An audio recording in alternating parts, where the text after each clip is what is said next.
आज हम सुनने जा रहे हैं निबंध हेलन केलर द्वारा रचित जो देखकर भी नहीं देखते। तो आइए सुनते हैं। कभी कभी मैं अपने मित्रों की परीक्षा लेती हूँ, यह परखने के लिए कि वे क्या देखते हैं। हाल ही में मेरी एक प्रिय मित्र जंगल की सैर करने के बाद वापस लौटी। मैंने उनसे पूछा, आपने क्या क्या देखा? कुछ खास नहीं, यह था उनका जवाब। मुझे बहुत अचरज नहीं हुआ, क्योंकि मैं अब इस तरह के उत्तरों की आदी हो चुकी हूँ।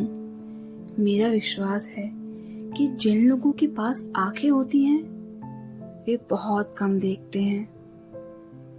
क्या यह संभव है कि भला कोई जंगल में घंटा भर घूमे और फिर भी कोई विशेष चीज ना देखे? मुझे, जिसे कुछ भी नहीं दिखता, सैकड़ों रोचक चीजें मिलती हैं जिन्हें मैं छूकर पहचान लेती हूँ। मैं भोजपत्र के पेड़ की चिकनी छाल और चीड़ की खुरदरी छाल को स्पर्श से ही पहचान लेती हूँ। वसंत के दौरान मैं टहनियों में नई कलियां खोजती हूँ। मुझे फूलों की पंखुड़ियों की मखमली सतह छूने और उनकी घुमावदार बनावट महसूस करने में अपार आनंद मिलता है। इस दौरान मुझे प्रकृति के जादू और कुछ एहसास होता है।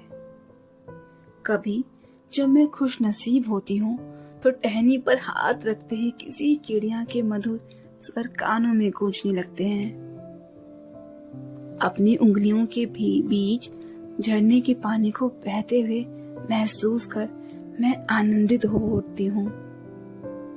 मुझे चीड़ की फैली पत्तियां और घास का मैदान किसी भी महंगे कालीन से अधिक प्रिय है। बदलते हुए मौसम का समा मेरे जीवन में एक नया रंग और खुशियां भर लाता है। कभी कभी मेरा दिल इन सब चीजों को देखने के लिए मचल उठता है। अगर मुझे इन चीजों को सिर्फ छूने भर से इतनी खुशी मिलती है, तो उनकी सुंदरता देखकर तो मेरा मन मुग्ध ही हो जाएगा। परंतु जिन लोगों की आंखें हैं, वे सचमुच बहुत कम देखते हैं। इस दुनिया के अलग अलग सुंदर रंग उनकी संवेदना को नहीं छूते। मनुष्य अपनी क्षमताओं को कभी कदर नहीं करता। वे हमेशा उस चीज की आसपास आस लगाए रहता है जो उसके पास नहीं है।